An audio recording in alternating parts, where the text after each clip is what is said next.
Oh, that taxation, theft, and that government is slavery. We're paying no mind or money to false authority. Because we own the product of our labor and not even creativity. We won't be used for funding war and genocide and heavy weaponry. Taxation, theft. I won't be paying no money to fake authority.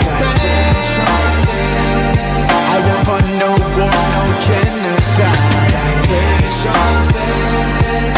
I'ma keep my money in the community.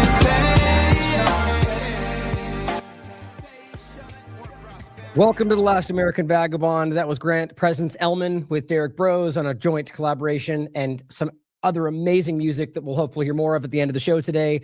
Joining me today is Grant to discuss his experience with the music industry, how he's come to see that overlap with the truth community. I was thinking before we started that I hate all the terms we use for this, but for lack of a better term, the idea of just getting into, seeking the truth about things and trying to inform others through different forms of media, whether that be stand-up comedy, what we do on this platform, or just trying to find ways to connect with people using music. So thank you, Grant, for coming on the show.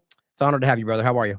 Yeah, thanks, Ryan, for having me. It's an honor to be here as well. I really appreciate you having me. So glad to have some conversation.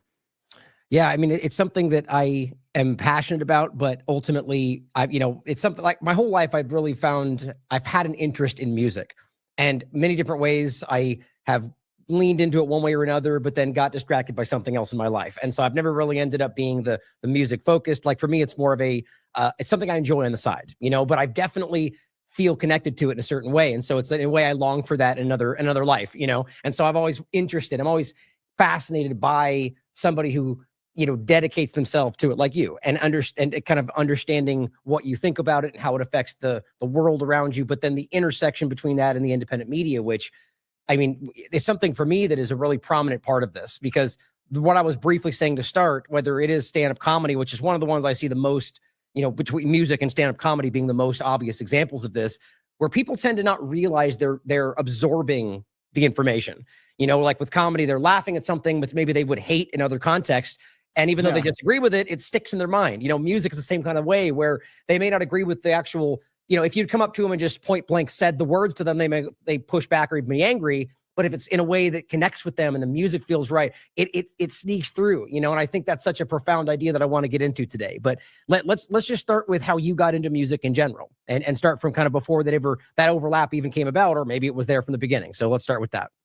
Yeah. Well, first of all, I just want to say, I mean, I have mad respect for you for putting out music on the side as well. I know you're so busy with everything you do here. You're putting out these insane daily wrap-ups of like I think they're like 4 hours sometimes, where, I mean, I don't even know how one human's brain can process that information. So I just want to show respect for you in that regard. And Thanks, the fact man. That you're able to do that and then put music on the side, Derek is the same way, just processing an insane amount of information, doing incredible journalism work, and then somehow makes time for the music. So I feel like my job is easy to be able to make music my full-time passion.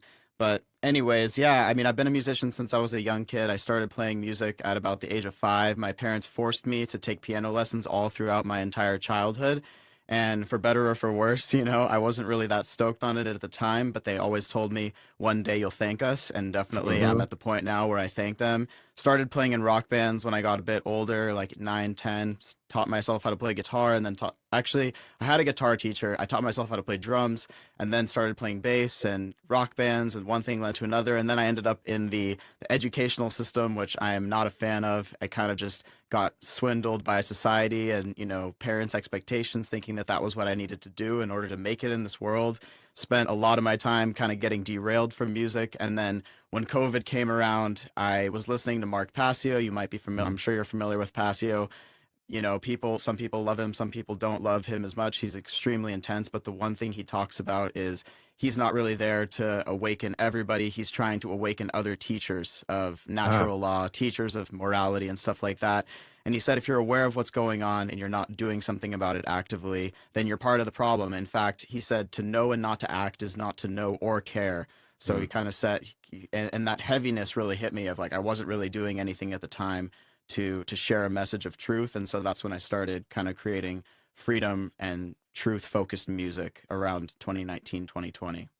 Yeah, that's awesome. And you know, it's funny how that moment is those inflection points, you know, it's this, you see the surge of awareness or change in perspectives, whether it's 9/11 or COVID-19. And, you know, it's like the counterbalance to, you know, I think at least I would argue, and I think you probably agree that these events are, you know, in some way manipulated or complete operations. And the point is that For clearly sure. it's an objective to kind of manipulate, but they always have the opposite effect in some ways. And, you know, people awaken to certain things and see things. And so it's interesting how that always happens. But going back to your first point, I often think about that around, I wish my parents had forced me to learn more instruments. And, you know, what's funny though, is that had they, and I would argue you probably are a unique example. I find that most people, when forced to do it, they don't love it or respect it the way they would had they had found it on their own, you know? And so it's like I stumbled into the guitar and ended up kind of learning on my own. And that's why I kind of found this passionate. I wonder if I would have just rejected it as, you know, sort of the contrarian I was as a kid, you know, if they just, no, I don't want to learn, could you force it on me? But man, I wish I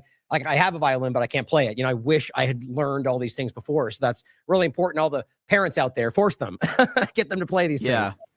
But yeah, and on Passio as well, it's funny that, you know, I recommend his work absolutely. And what's interesting is that he just is much more of he goes deeper into some esoteric things that tend to scare people away, you know. And I think Exactly. I recommend that if you're beyond a lot of these, you know, just stepping into the field, look into his work, because it's, you know, next steps, if you will. And there's a lot of important stuff there. So I like that what you said, awakening the teachers to you know, the people that are already aware, in a sense. Like, I seem to look at some of my work, even though over the years it's gotten much more in depth, as you pointed out, as sort of a bridge between those that are starting to wake up to some things, you know, like the earlier steps into it to maybe gravitating to that in the end. But, you know, the COVID-19 is such an important part of all that. And so clearly it shook you to change, I think you said, to go more into the truth focused music. Before that though, were you already in that mindset? Were you already sort of asking these questions, or was that a moment that sort of shook you into asking these questions? Yeah, good question. I think my original awakening process started when I was around 16 or 17 years old. And that was when I started to, you know, experiment with cannabis, and I started experimenting with other psychedelics.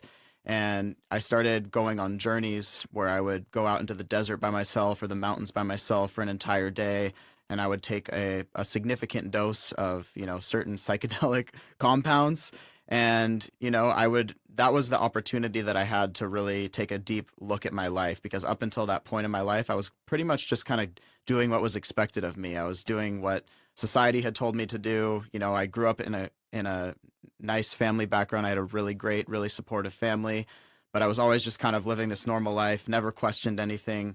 And then when I started to open my mind through plant medicines, that was when I had the opportunity to say, whoa, hold on a second. There's way more to this reality that I haven't really even taken a minute to think about. And then that was when I started discovering people, you know, along the lines of Mark Passio and, you know, Max Egan and others who share esoteric and occult knowledge, but also are just speaking the truth about what's going on and honestly, the slavery system that's at place in the world. And I think that's my biggest takeaway and my biggest inspiration in a way for music, is to do my best to use music as a vehicle for dismantling the slavery system. And to go back to Passio, like, he's an extremely direct, and same thing with like Larkin Rose, people like yourself. It's that directness, it's that courage that it's required to speak the truth in a direct way, and not, you know, pussyfoot around it or dabble around it or ignore certain things because you're a fan of this political figure, or just conveniently ignore things. It's like, no, we want to get straight into the truth, the heart of the truth, directly, and speak things exactly as they are. And music for me is a vehicle where, kind of like you were saying, I think before we went on air, you've interviewed Jimmy Dore. I didn't realize that. That's really cool. But, you know, comedy and music and things like that are a way that we can let people's guard down, where, you know, the mainstream music industry is aware that music has this ability to program our subconscious mind. And so they're using these frequencies and injecting it with a very, very dark message of, you know, fuck bitches, get money, this kind of a message. Apologize if I shouldn't be swearing on your show. Let me know. No, go ahead. But, you know, that kind of thing. And a message of immorality, a message of every man for themselves, a message of selfishness, and essentially Satanism was what I would call it if I'm just going to be direct about it. And they know that the music is a vehicle that you can get messages deeper into people's subconscious because it lets down that guard of, the reasoning, logical mind, if it were. So from my perspective, I'm working to counteract that by making music that feels good, is empowering, makes people want to dance, makes people want to, sing and dance along. And then that lets down their guard so that these seeds of truth can be planted in a very direct way to maybe, my lyrics are very fast and I rattle off a bunch of stuff really fast, but I feel like every time someone listens to one of my songs, they might pick up another nugget or another nugget of truth. And those seeds can be planted so that eventually more people will awaken. That's my intention behind it.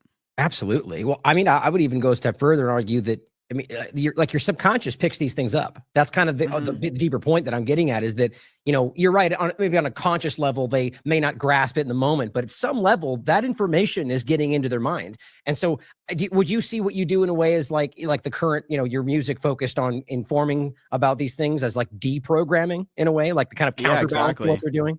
Exactly. Yeah, it's deprogramming. And I think that stems from my efforts to deprogram myself. I don't know if you've had Jason Christoff on before, but he was at the People's Reset in Morelia. We missed you there, by the way.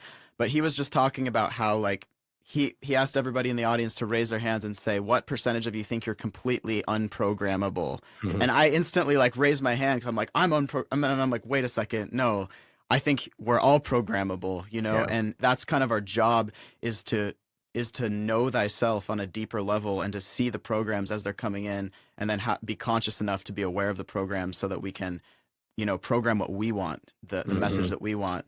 A lot of people are programmed into a frequency of scarcity where they're always like struggling to pay the bills, always struggling to survive. That's a big program that keeps people locked in a lower frequency. And then there's all these different programs of, that especially that the music industry pushes, as I said before, and Hollywood and, all the mainstream media. So I think deprogramming myself, working to do that inner work, and then share that through music in a way that hopefully it can help to deprogram other people as well, if they so choose. So yeah. Well, it's what I call, and I'm not that I created the term, but I forget where I first saw it, but learned helplessness. I think it's a pretty classic term, right? Like that, or phrase, that it is about, or I guess it would be term, but it is something that we are unaware of, that we are being, like, and to the other point you made right there, I agree. I actually think that we are all always capable of being programmed, not even always in negative ways, you know what I mean? But we like unawares in a way that we don't recognize, and I think that the best we can do is just to always be conscious that that's always possible, right? Like that's like a question everything kind of my mindset, right? Where it's like, you don't always know, but you just, as long as you're standing back and going, could I be wrong? Yes. As long as you're in that mindset, you can always still be fooled, but you're at a whole nother level where, as long as you're always willing to question whether this is wrong or could be misled or whether you could be missing something, you're much less susceptible to the just larger manipulations, I argue, and I think that's really important. Definitely. You mentioned frequency more than once. Can you speak to, so first, I guess directly, do you tune your guitar at any specific frequency, and are you more aware of the, I think we even spoke about the whole 432 hertz and how that plays a factor. Would you go into that for me? Because I find that to be pretty profound.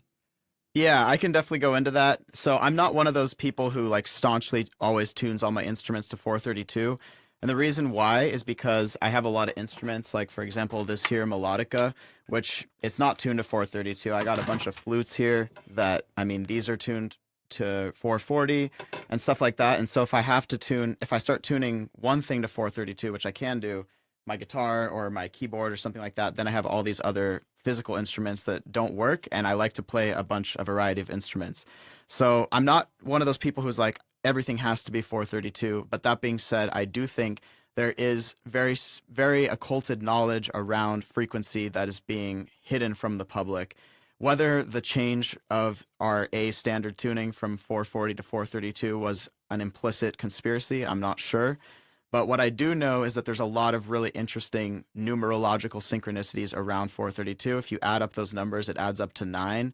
If you divide that frequency by 2, you take the, 1 octave below that, that'd be 216, also adds up to 9.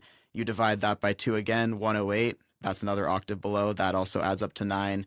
And there are people historically, like Pythagoras was an example, where he would actually tune instruments not just to specific a specific central frequency of 432, but he would also be tuning all of the harmonics in the scale to precise frequency duplicates. So like, for example, a fifth, I'm going to get kind of nerdy here, but like a fifth would be 1.5 times the frequency of the root note.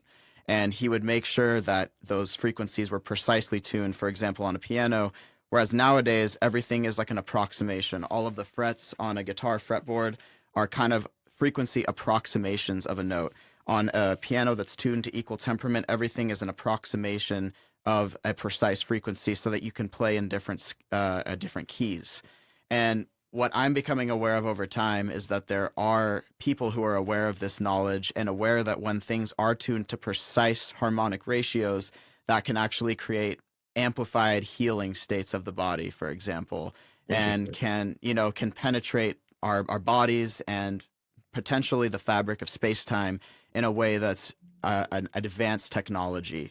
And it's my theory, my philosophy, that this is how all of the ancient or maybe not so ancient buildings were created, that we don't really have the methodology to explain how these buildings were created today. I think a lot of it was created through a very precise understanding of frequency, and perhaps these massive cathedrals and things that we see all over the world with these huge pipe organs, maybe they were less for like worshiping a deity and they were actually more healing facilities where people could come into a geometrically, harmonically tuned space that is harmonically perfect and hear a harmonically perfect organ resonate their body cavities in a certain way that might lead to healing cancers, for example. So that's kind of my theory and philosophy on the whole thing. Eventually, I would like to get into producing all my music, all tuned to 432. Currently, I have some of it that is and some of it that isn't. Again, just because I have some instruments that I'm not able to tune to 432. But on a deeper level, I think it comes down to the harmonic ratios. It's not just as simple as it seems on the surface. Just like much of your research that you've done, there's all these people putting out headlines and things like that. But when you actually dive in and dig into the research, you find that it's a lot more nuanced of a perspective than what the headlines say. So that's kind of been my approach, is like I'm trying to figure out what the deeper scientific nuance is behind all of that frequency technology and magic, if you will. Yeah, definitely. And I would even say possibly to your point about the true purpose of the organ and so on. Maybe it's both. Maybe at that time it's just like lost knowledge about what that was doing, and it was one and the same about the their religious or even just spiritual connection to something, and that was used to add to that. It's just such an interesting thought. But so when you're speaking about that, for those that don't know. And I mean, I'm limited on this, only the small research I've done around this. So what is the difference in your mind between 440 and 432, regardless of whether it was like a decided thing for a certain reason? Because there is science out there if people want to look into it. But from what you've read, what do you see the difference as between the two? Yeah, well, in regard to the way it affects your body. Right. I'm not as sure about the way it affects the body, but what I have done some research on is, for example, the cosmological approach. And I'm not really sure. Personally, I don't know what this dimension is that we're living on. I don't really subscribe to the whole NASA ideology, but I also am not like, I don't know what it is. I just think that we're living in some kind of a dimensional hologram, some kind of a three-dimensional video game of some kind. But what I do see is that the numbers associated with frequencies like 432, again, they always adds up to 9, or 18, which adds up to 9. And things like, for example, the Great Pyramids of Giza, they have certain dimensions that are encoded. They have certain numbers that are encoded into their dimensions that happen to correspond perfectly with these kinds of numbers like 432, 216, 108, 27, 54. These kind of numbers are found throughout many, many esoteric and occult traditions and religions and stuff like that. A lot of the yogis would talk about, doing 108 sun salutations, which is, again, that's a lower octave of 432.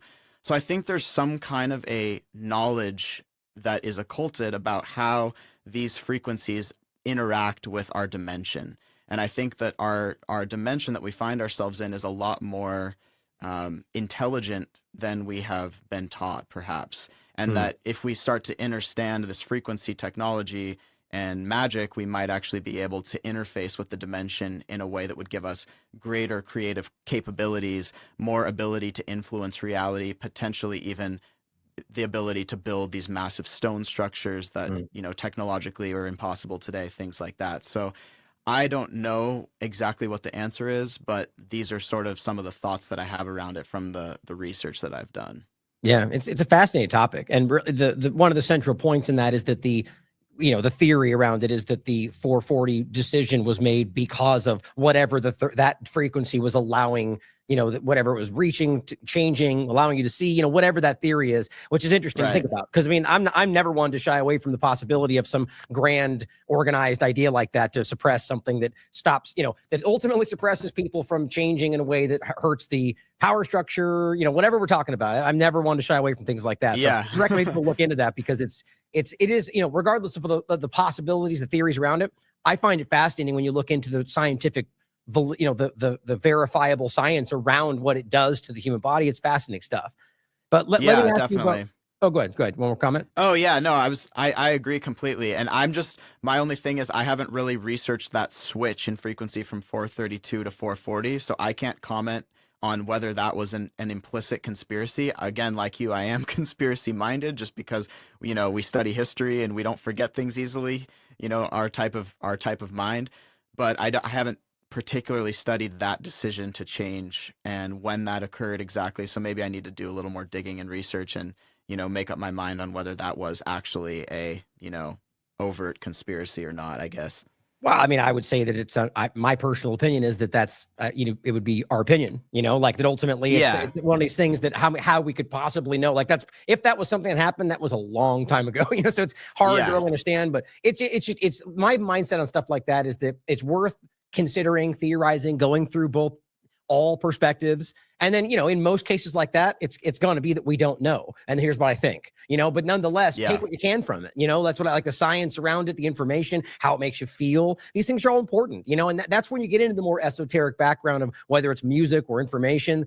There are things that we tend to disregard in the modern society we live in that I think is completely shielded from reality in a lot of ways that are very important to our lives, and I think that music is one of those things that it's not tangible. It makes you feel a certain way. It changes you. You think that's, like you said, you go back a certain time, that is magic. Today, we just understand how that actually works and the effects and the sound waves, but it's funny how, things like electricity, for example, it's time changes the way we perceive those things. And maybe that's all things are possible in time, Yeah. But I want to ask you about the music point again. In post-college kind of experimentation with your mind and music, you evolved into trying to, and earlier you said more post-COVID-19, seeking information that was trying to inform people about things, inconvenient truths, if you will.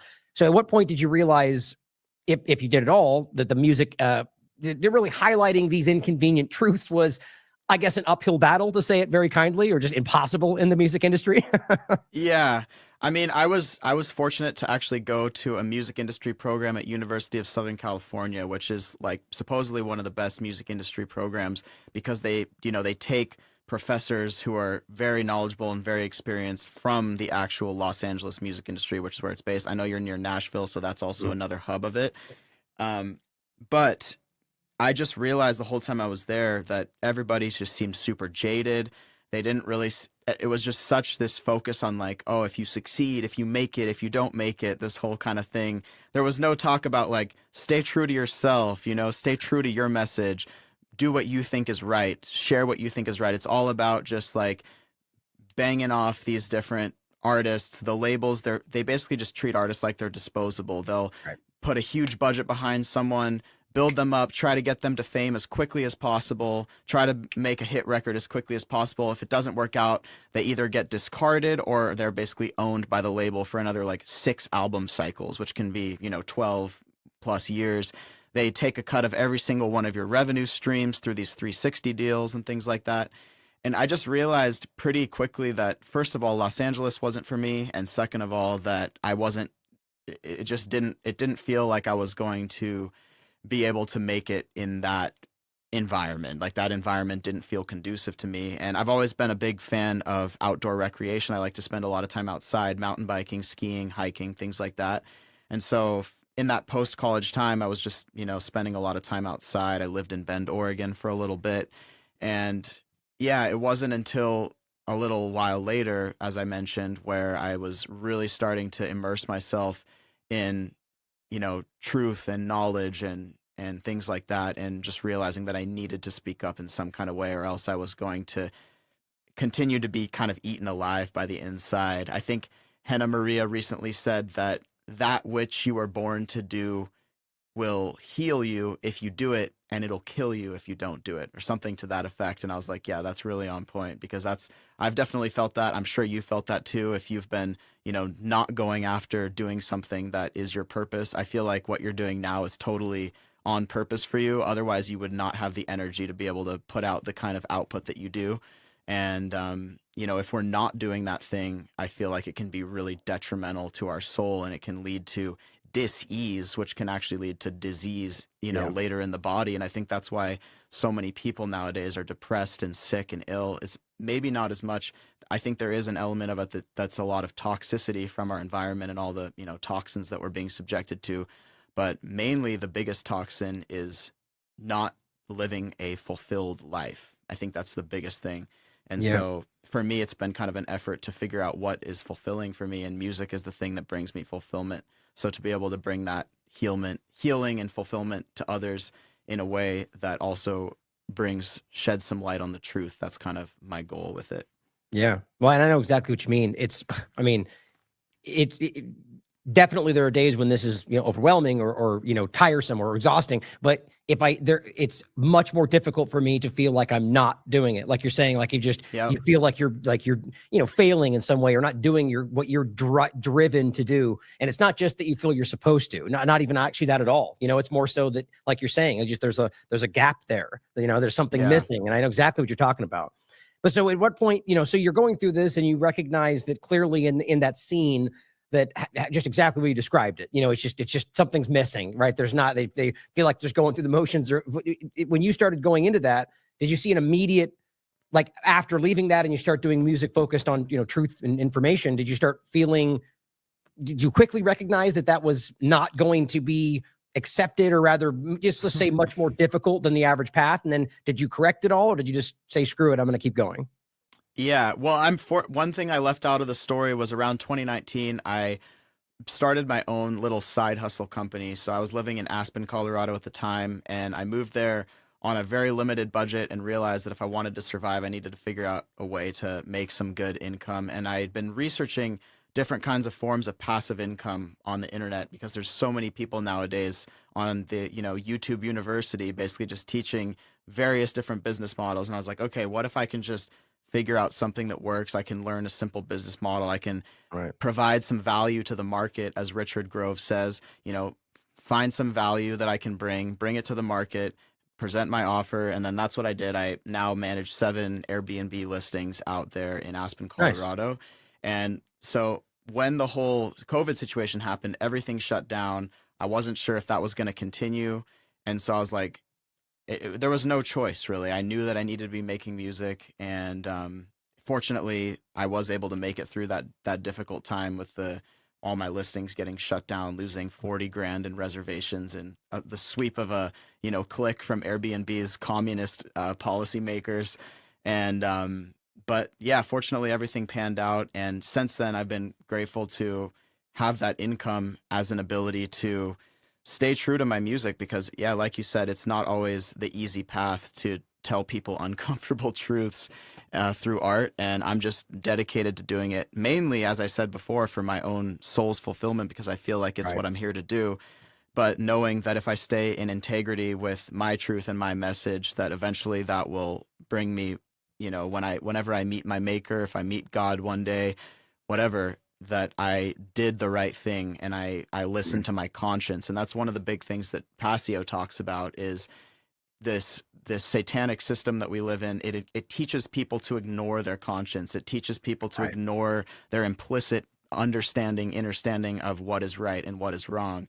And that's one of the big messages that I work to bring through in the music, is we all have a deep heart-driven understanding of what is right. And right is an action that doesn't harm other sentient beings, doesn't initiate harm against others. And so I think really like the knowledge of voluntarism, or, you know, anarchism, if you will, the idea that we should have no masters, no slaves, these kind of things that all of us believe here in this community, that was what drove me to want to focus my message on, you know, natural law and doing the right thing. And so at the end of the day, I don't really care if the music makes me a single cent or a single dime. I'm just like doing it because that's what I feel the right thing is to do. And fortunately, I'm grateful now that that's paying off, and I'm able to do this professionally as well and be able to share it with people, Right. you know, around the world. So See, that's why I think that, you know, I shouldn't say it like that, because I think that it's not ubiquitous that it works this way. But I was going to say that's why I think that you are a success, because, you know, you're doing it for the right reasons. And I think that clearly, you know, you'd be doing this whether or not, which is your point. And so that there's something special there. People sense that, you know, and not the marketability of it and what they decide can make money, but whether people truly want it to be popular, or believe, you know, want to share it with their friends, or want to listen to it repeatedly. You know, so do you actually, one quick point before we go back to the music, do you think that most people in that kind of realm, what we were just discussing, do you think that most people, let's just say the United States are I guess, you know, good people? It's a pretty abstract thing to talk about, but I mean, here's the thing. I think that what you're talking about is that I'll put it this way. I think that the way that our power structures always project that they're doing altruistic things, that we're fighting for freedom and liberty, shows me that most people want those things. Otherwise, why would they pretend to be that? Doesn't mean that we're all agreeing on what is ultimately good and wrong and bad. But I agree with you. I do think that there's an internal sense of these things, and whether that's religion or not, you know, I think we all have that in us innately. And so, do you think that, you know, the whole conversation about this is that most people are like that, you know, wanting to see good things in the outcome, but ultimately are like Pasio saying, like, tricked into thinking that they should not be, because that is weak, or, you know what I mean? It's a really abstract kind of a thought, but I'll give you my thoughts afterward. But what do you think about that? Where do you think the line is on that with the way, let's just say, this country is right now? yeah, that's a great question. And I think, you know, again, it comes back to the nature of human consciousness being programmable from my perspective. I think that people do have, especially children, I think they have an implicit understanding of right and wrong. They have an understanding that, like, if Mark Passio uses the example of, if one kid hits another kid on the playground and then the other kid defends himself, then the teacher comes over and says, "Hey, cut that out." And the kid will say that he started it, right? To the aggressor, to the one who's initiating the violence, they'll say, "Well, he started it." And the teacher commonly will say, "It doesn't matter who started it." And it's like, actually, it does matter who started it, because one person initiated aggression and the other person was, you know, in self-defense. And so it does matter. And I think children implicitly understand that. And then the problem is that we're programmed to ignore that, which is leading us to live in what I feel is a morally bankrupt society for the most part. I think that people do have good intentions, and they want to live in peace, and they want to live in harmony, and they want to do the right thing, but they've just been tricked, as you said, and trained to ignore their moral compass. And, you know, this is why the Gaza situation that you've been so aptly reporting on for, you know, well over a year now, probably longer, and these kind of things are allowed to continue, because if people had a foundational understanding of morality, then we as a society would stand up and stop these injustices from happening. And so I think we are in a pretty morally bankrupt situation in the aggregate, in the collective. But I don't think that that's impossible to shift. And that's why I'm using culture, music, as a vehicle to hopefully shift that.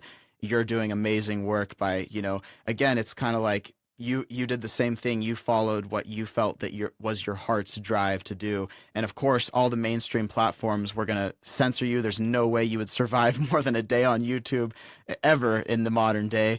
But now you're like one of the top trending people on BitChute on a regular basis. And there's tens of thousands of people tuning into your videos and stuff like that. So I think that's the important thing that people need to realize, is each one of us does have the capacity to make a difference.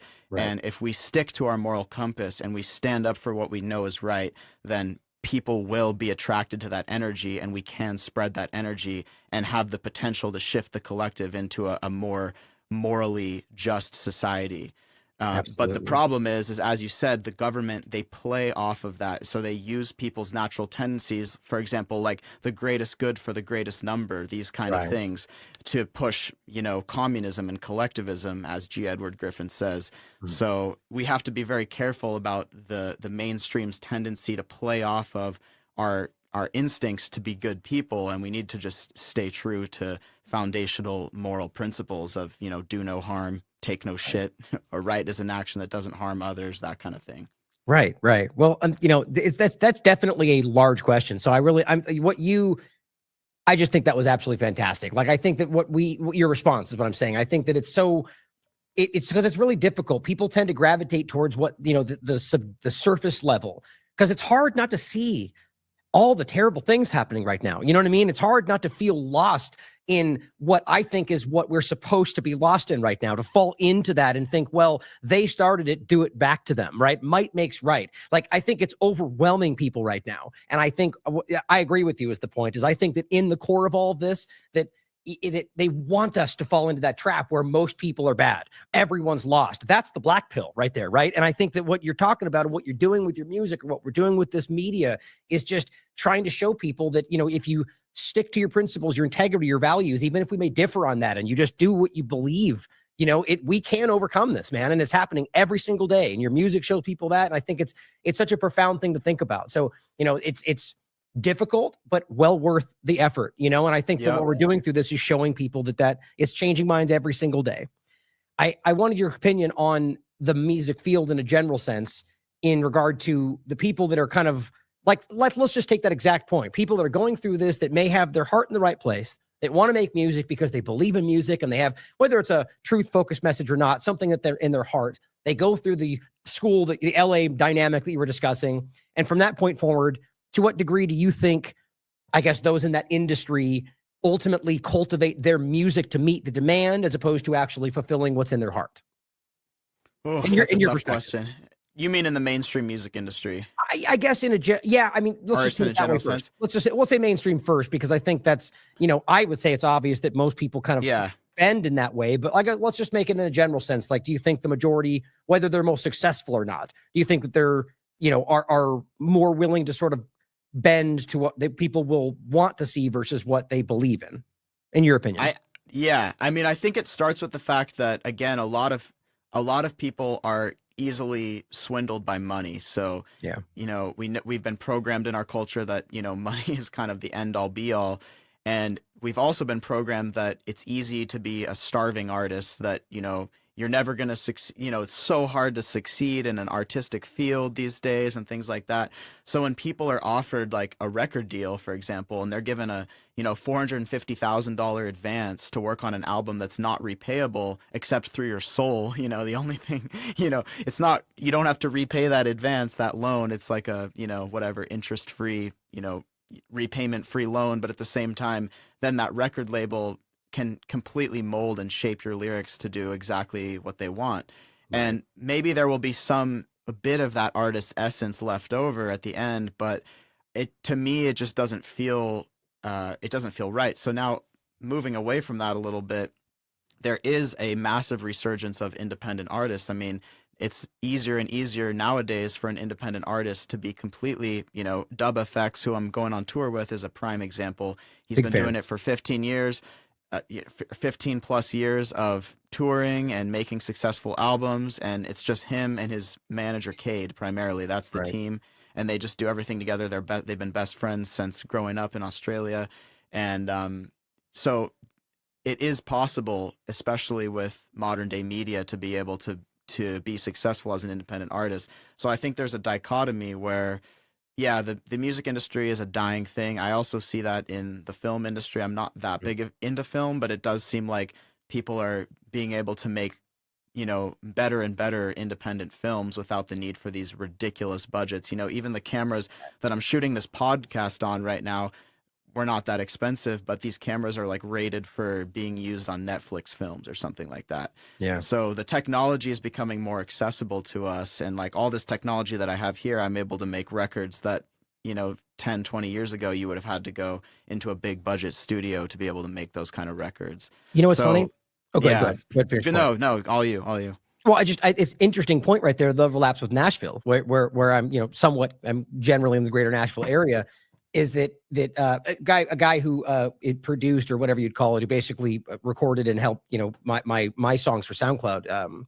I don't know if I'll skip past that, but the point is that he has a studio that he put together in his home, and he's Grammy Award winner, he's worked with a lot of famous people, and he has a studio put together. And he was telling me that over the last so many years, and if you look this up, it's actually a pretty prominent conversation in Nashville, and maybe you can speak to this in other places, they're now trying to make it illegal to actually record inside one of these local studios because they're clearly undermining the entire mainstream industry, And so it's just like, clearly what's happening, as you described, is that it's becoming more possible to just completely circumvent these choke points. And I think that's happening, like you're saying, in all of these different things. And I guess you can even tell me what you think. Is that more about the control through the propaganda, or is it just the money? Is it both? But I just think it's fascinating to see that in Nashville, which is such a hub, and it's obvious what that's about. You have any thoughts on that? That is fascinating. I've never heard anything like that. I know there's some huge studios there, like Blackbird Studios and things like that you're probably familiar with. And, a lot of times big artists with big budgets, they still love going to major studios because there's a vibe. If you're sitting in a studio where you have like $5 million of outboard gear just in like a 10-foot radius sitting around you, and you have like a mic locker stocked with $400,000 worth of microphones and all this crazy stuff. I mean, it does give off a vibe of like, wow, this is the highest level of creativity. Right. So I'm going to bring my A game, and we're on the budget, we're on the clock, so we better bring our A game. So I do understand that, but yeah, what I call it, or I think what other people have called it, is like the democratization of music production technology. And honestly, it gets into a bigger topic of all technology, like the ability that we have to, now live stream. I just got on StreamYard from Derek's recommendation, and I'm able to live stream to like 5 platforms at the same time from here in my studio. Like, that to me is mind-boggling. And I know you're using that technology to your advantage, and I think it's everything like this is a double-edged sword. The technology can rule over us, and we can live under this technocratic control system, or we can use the technology to our advantage and use it to uplift people and spread a message of truth. So it all comes down to how we want to use the technology, how we program it, how we program ourselves to use it. So yeah, most definitely. I mean, obviously where we're going technologically, there's a lot to be concerned about, but like you're kind of highlighting there's always ways that these things can be applied to, like the internet itself is always the main point, that this is clearly a tool that's being used to push back against the same problem, so it's always worth considering that. And I think that through these forms of media and then other tangential technological developments that allow you to circumvent the mainstream choke points are very important, because that is, like we're saying, very, very powerful ways to reach people. And I think that's why it's so important for them to suppress this, whether it's the sitcoms you watch at night, the music you play on the radio, whatever it is, the news, it's all very clear how important these tools are for them. And that's why what we do is so monumentally important. Yeah. I have a question for you, if you don't mind. I mean, if we can bounce it back really quick, I would be curious to hear your thoughts on like BitChute and Odyssey. And because I know that for you, I mean, as an independent media person, there's no way that you can, as we said before, there's no way that you can really survive on any of the mainstream platforms. I know, like, Jason Bassler, Free Thought Project, he seems to be getting a ton of engagement on Instagram, and it does seem like there is a little bit of a shift happening on some platforms. But I would just be curious to hear your thoughts, because like, I don't really get any traction on BitChute or Odyssey or anything like that. And I'd be curious to like hear from a creator like yourself who has had a lot of success on these alternative platforms. Like, when did that come about for you? How long did that take before your videos started getting traction on those platforms? Because I do think that that's a really prime example of circumventing the mainstream systems. It's like, hey, look, these main platforms are all tightly controlled. They're controlling all the search results. Let's create an alternative platform that's completely, free speech. So I'd just be curious to hear your thoughts on those and that story. Well, I mean, for me, it's hard. It's not exactly like, I mean, I've gotten a lot more reach on Odyssey, or actually, to be honest, I get my reach on Odyssey has been kind of consistently plummeting. I mean, I think I get 1,000 views on a video these days, which is just, I don't know what that means or why, but BitChute, that has been increasing. They've been doing a lot of positive changes, in my opinion, both Odyssey and BitChute being pretty much like the real free speech platforms. You know what I mean? Like BitChute in particular has been taking actions that very clearly undermine, like basically by allowing what actual free speech looks like, it either suggests that there are people that are just gross, which we know exist, that are freely Yeah. commenting, which then people Yeah. point at and say, this is why free speech, it's hurting them, but they're doing the right thing, right? And then, Yeah. which is what I believe, I've talked with them about this, is I'm convinced that that's being done, like that there are people that are being driven or paid or directed to go on there and just be like the worst, most disgusting comments every day, every time they can. So then they can turn around and say, this is why you can't allow this, right? Either way, it's the same point, is that free speech is monumentally important. And I think BitChute and the rest are really showing that they're willing to put their money where their mouth is, right? But so I've leaned into them because of that, period. Now, whether that then, has turned around, has ultimately helped me grow, I think is obvious. But I think what's interesting is that I get more reach, but that it rarely materializes to what that should turn into, right? Like in a mainstream sense, when you grow and get more reach and influence and awareness, the reason that's important, other than the main reason, which is why I do this, and anybody that does it for the right reasons, in my opinion, is just to inform people and get it out there, is that you get more, influence and revenue, and that turns back into the same thing, right? The problem is that the way we exist in this field is that it's 2 steps forward, 1 step back every time, whether you're being censored on those platforms, pulling revenue streams, or just interestingly, people being censored in other ways. Like, so I'm on BitChute, for example, and they're only just now starting a way for you to like donate through it. So in the past, it's been more like, here's my link, come over and donate if you like the content. And the problem is that on these other platforms, people are being turned away. And whether that's through their bank, whether that's through the platform itself, like Stripe, for example, or even buy me a coffee. To be fair, they haven't given me a problem ever since. But when I first started it, 2 different times they tried to bring my platform, my account down, and one of the people commenting from the platform basically accidentally admitted, yes, they did delete it, but we brought it back. And so at least they corrected it, but somebody brought it down because of my content. And so it's like that scares people away because I'm honest about it. I'll be like, hey, BitChute or buy me a coffee still works, but here they just kind of censored me, and so people go somewhere else. My point is, over the end point, I think it's been a grueling process, and I right now have more revenue or less revenue coming in than I have in a long time. And that's not because people aren't still supportive. It's because one by one you lose different sources. Like Rockfin, for example, just went through some really strange things, right? And now, and rightly so, people are going, well, I don't want to donate through that, but it rarely then like repopulates immediately elsewhere. People that think that, and that's kind of how this works, is so there was thousands of dollars coming through that every month that just don't happen anymore, And so I hate leaning into the people that are already out there, like the base we have, and just going, we need more money, more support. Because what happens is you get people that want to donate more when they don't have it. They shouldn't, it's like, my point is that's whole, like, I think Adam Curry was really, the value for value idea, that it's like, if people could just do like $1 a month, and just never think about it again. Now you're forever part of this community. And if you just think of how much reach we get, that's more than we could ever need, And so it's this weird dynamic. I get the larger back to the main point is that these platforms have allowed a lot of reach into certain avenues. But I think the problem is that we're every day finding ourselves closer and more inside this sort of like technocratic, technological control structure, to where, like, another small example or direct example, Give, Send, Go. I started a donation thing through that, hoping to get recurring revenue. And we got like $14,000 in one kind of surge, doing we did like an all day kind of thing.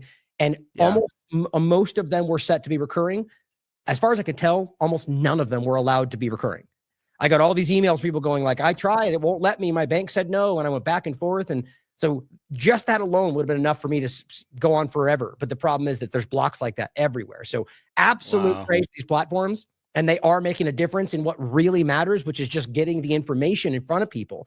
But for us to be able to survive, I think that the problem is that we need to find ways to circumvent that kind of control structure. Otherwise, we're not going to be here very long unless we can stop this momentum, Yeah, that's a fascinating answer. And yeah, it really hits on a lot of things that I was thinking about. So yeah, and I know Max Egan also has talked about that too, where it's like he has this massive reach on these alternative platforms, but then he's been shut down out of every single type of payment processing platform, which basically leaves like crypto is the only thing left almost for him and other people like yourself, it sounds like. So yeah, having a large reach doesn't necessarily mean that you have the resources to have a sustainable thing. And I think kind of some of that comes back to ourselves. Like, I've been thinking about this for myself, is how can I take my knowledge of music and maybe share a course or share something else, some kind of other value add to people, or maybe it's a weekly live stream that's exclusive for people who want to have an exclusive live stream with me and be able to write songs together or something like that. Like, how do we come up with those value adds that we can be like, okay, we can take the reach and then turn that into something that creates sustainable resources and revenue.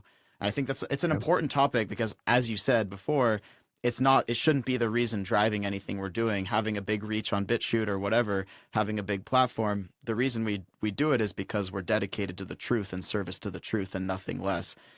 However, we have to figure out how to also circumvent all of the, the technocratic attacks on our ability to make it actually a sustainable lifestyle that we can share. So I'm a really interesting points.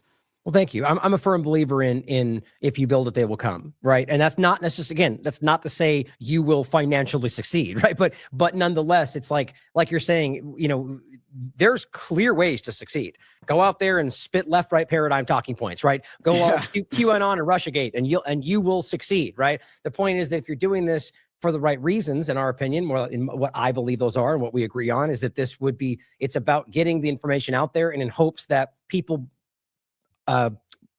want to see it enough or believe in it enough or feel it's important enough to find ways to support you. And I think that's why TLAV is success. And let's be clear, TLAV, in my opinion, and not to say based on anybody else's metrics, from my view, is a monumental success for no other reason that we have created a somewhat sustainable community, both financially but in a time when that is shockingly hard to do, and it's like, that's because of everybody out there watching, everybody who believes in what we're doing, who mail in, $10. Like, that's literally what's changing how we do this, or cryptocurrency, and that's a profound thing. And I, argue that that's what we all need to kind of tap into, is that community, the like what we saw at the Third Eye Carnival, or what you saw at the, blanking on the term again, or the Derek's event. What was it? People's Reset. Thank you. Yeah. That's the kind of community being built there is how you circumvent these things, in my opinion, which is important to think about. Yeah, I completely agree. And I think that when we can do things in person, when we can actually get together in person, I think that's when we really start to realize how powerful we are. And so that's why I wish I made it to your carnival. Sorry I didn't make it out there for that, but and vice versa, life gets in the way, Yeah, but I think the more opportunities we have to actually get together, and that's why I love playing live music more than anything else. I mean, I do enjoy producing music and sitting here in the studio and nerding out, but what I really, really enjoy is being able to, be with a live audience and share with people in real time. And that's when we can build community and we can become stronger and realize that we're all here to support each other and build each other up and make the world a better place. So. Absolutely, man. Absolutely. Well, let's take a few minutes at the end just to get into, some of the things that there's a lot going on in the world. Obviously, there's endless amounts of things to be worried about, discuss, to report on, to write songs about. In your mind right now, what do you feel is something that's on your mind, weighing on you, something you think is important to talk about, or maybe something you're writing a song about? What's on your mind? I'm writing a song about the geoengineering. I've been wanting to do a song about it for a long time, and I'm just sick of it, man. I'm freaking done. I'm so tired of watching beautiful blue sky days get sprayed out, turned into this disgusting white chemical haze that covers up the entire sky. The sun is, I don't know what the sun is, but I know that it's the source of a lot of the life force on the planet. And whatever the reason is behind this, we can get into there's all kinds of different reasons, from manipulating the weather and weather warfare to potentially, spraying nanotechnology, to poisoning the public through heavy metals that make us dumb down and sick. And there's potentially a variety of different reasons why this is going on. But what I know for sure is that it is going on. There's soil samples to prove it. Dane Wigington has done a lot of good work on that, finding the actual soil samples and proving that this is going on. There's people who have tracked the flights. There's tons of unmarked airplanes doing this. It might actually be happening in commercial flights. And I do feel like there is an awakening happening to it. And what I like to do with my music is, if I feel like there's a wave, like I try to ride the wave of something that people are talking about and try to create music that speaks to the problems that are on people's minds and on people's hearts. And that's really been a big one for me, is just seeing the constant assault of the sky and the chemtrailing and the bombardment of chemicals. And you know, I take a lot of measures to protect my health. I drink really clean, structured water that's filtered, and I put clean food into my body, as I'm sure you do as well. You're obviously a healthy guy. And I think those are things we can take personal responsibility for. The chemtrail issue seems like one of those things where it's difficult to figure out how we can take personal responsibility for it, because it just is going on. It's happening through these black budgets. It's unacknowledged by the government. Nobody really knows exactly how it's going on, but we do know probably that there's a lot of private contractors and weather engineering manipulation contractors and all kinds of things going on. So yeah, that's my little rant about that whole situation. And I think that we just need to freaking rise up, man. I think that people need to just start speaking out about it and saying this is completely unacceptable. This is our sky. This is poisoning all life on Earth. This is poisoning the soil, the water, our skin. It's poisoning our animals. It's poisoning all living things. The bees, you know, there's been a huge die off in the bee population. So it's an extremely important issue. And I think that this issue, just like the Gaza issue, you know, Max Egan says that the way of Palestine will be in the way of the world if we don't stop it. I think that the chemtrail issue is kind of the same thing. It's like it's giving us, I think that everything that we experience in this dualistic reality is giving us an opportunity to show our full potential, to show what we're capable of as humans. And I think the chemtrail issue, it's like that thing that's just blatantly in our skies almost every single day, at least here in the United States, and I know other parts of the world. And if we as a population can realize that our own government, that many, many people are paying taxes to and supporting actively and voting for, they are actively involved in poisoning us directly through this. And I know Derek also just exposed the, was working on the fluoride lawsuit as well, which also we literally have direct smoking gun evidence that the government is poisoning the water supply. It's like a smoking gun. And I think literally fighting to keep it in your water right now, which is fighting insane. to keep it in your water, and it still is in the water all over the country. So it's like, if that's not enough for people to grasp, like, I don't know what is, but I do think that there is an awakening happening. Maybe I'm overly hopeful, but I see people getting huge posts on Instagram with like hundreds of thousands of shares, hundreds of thousands of views, showing what's going on in the skies. And I think it needs to stop immediately. And I think that people need to speak out about it fearlessly. You know, don't be afraid of being ridiculed. There's always going to be those people who are like, oh, it's just this condensation from the aircraft. It's like, no, it's obviously not condensation. And we need to stand up and stop it. And if we can do that, I think that we could actually transform in a much bigger way than simply that one issue. Yeah. Because it's that one issue that's like blatant in front of everybody's face every single day. If we can stand up and stop that, then what other amazing things can we accomplish if we come together and rise up? You know? Well said. Yeah, I completely agree. And and it's worth noting that, like in Tennessee, for example, there has been some positive steps, I would say, even though like Catherine calls it all the great poisoning of COVID-19, all of it, but the point being that they passed I think it's the Stop Spraying Our Skies legislation, but I see it every day. Every day it's all over the place. And so the point she makes is that it is just one step, is that was, basically if they do it a certain way or do it over a certain elevation, they can still completely do it. Right. But it's still, I would argue, is better here than others, that there's at least some ways they're restricted, or it's all a big lie, which is certainly possible too. But the point is that at least it's being called out.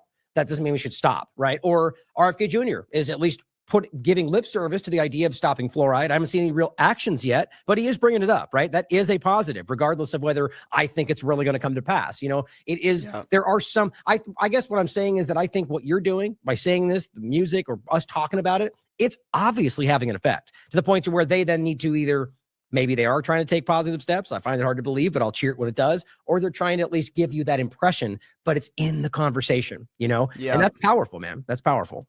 It is, yeah. And it's like we're holding their feet to the fire kind of thing.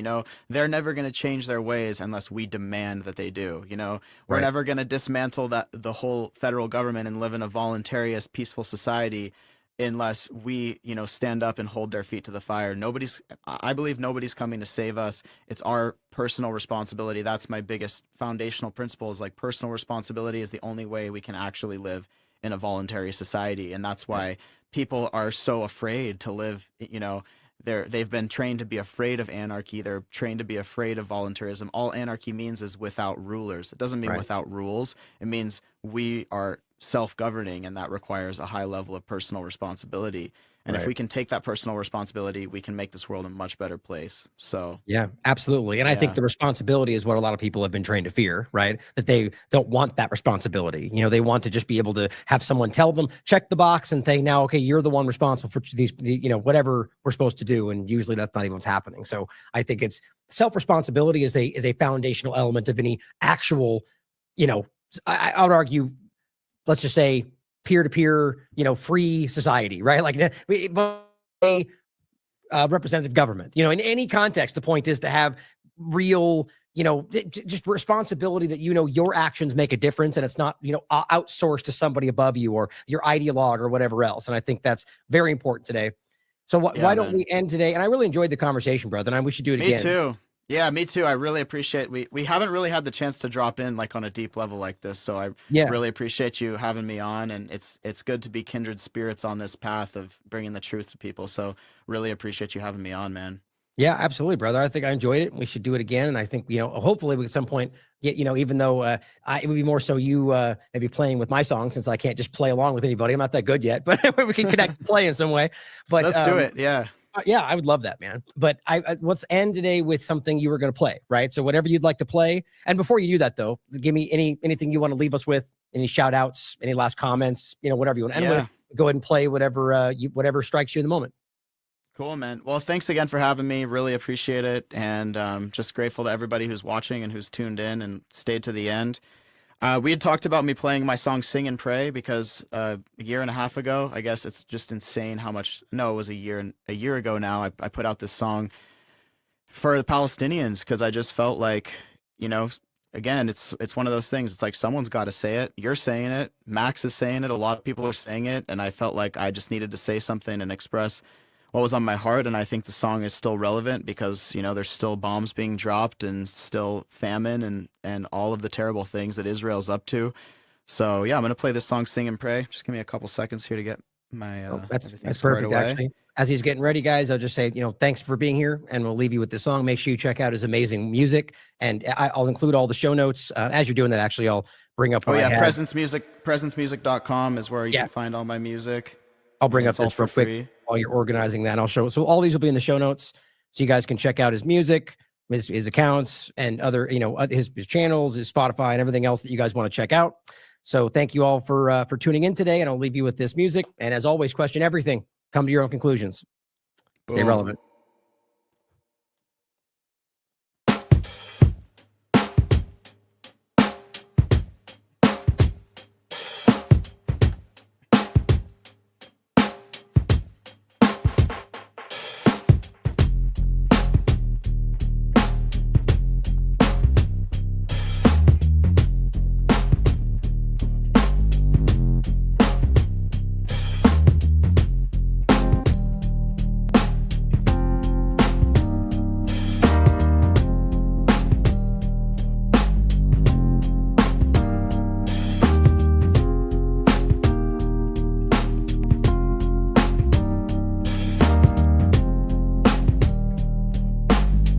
Called Sing and Pray.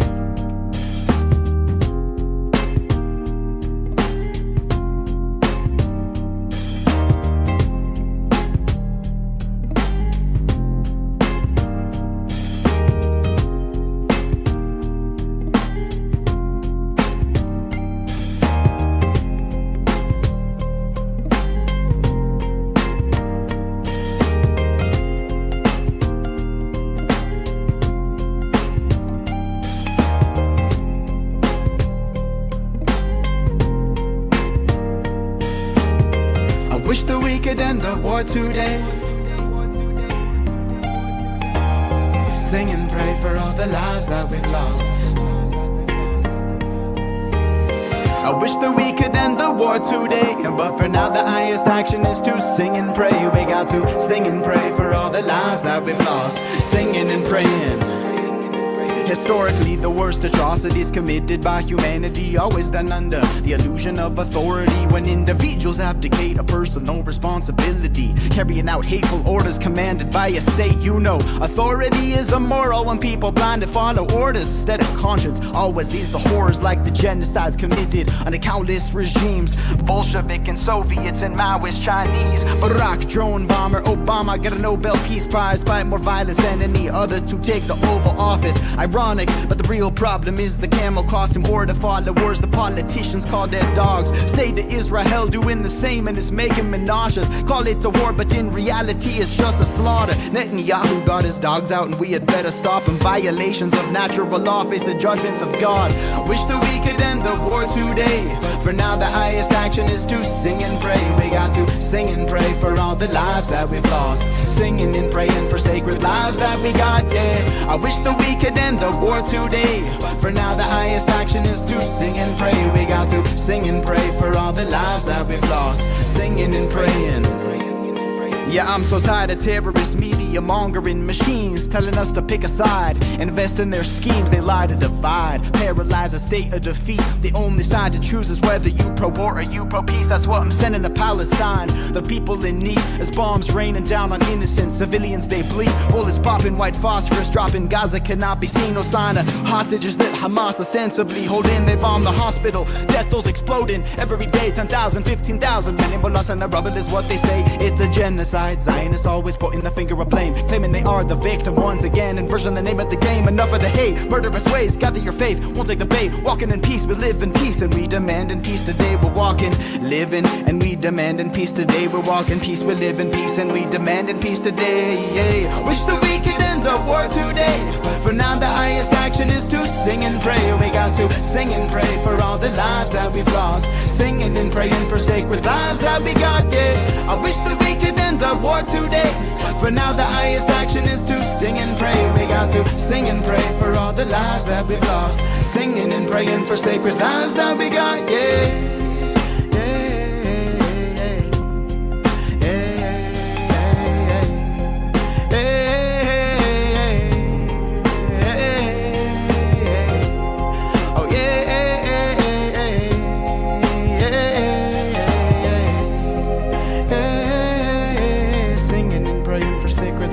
We got, yeah.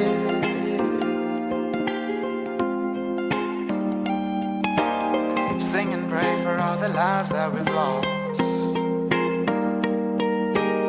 I wish that we could end the war today, but for now the highest action is to sing and pray. We got to sing and pray for all the lives that we've lost. Singing and praying for sacred lives that we got, yeah.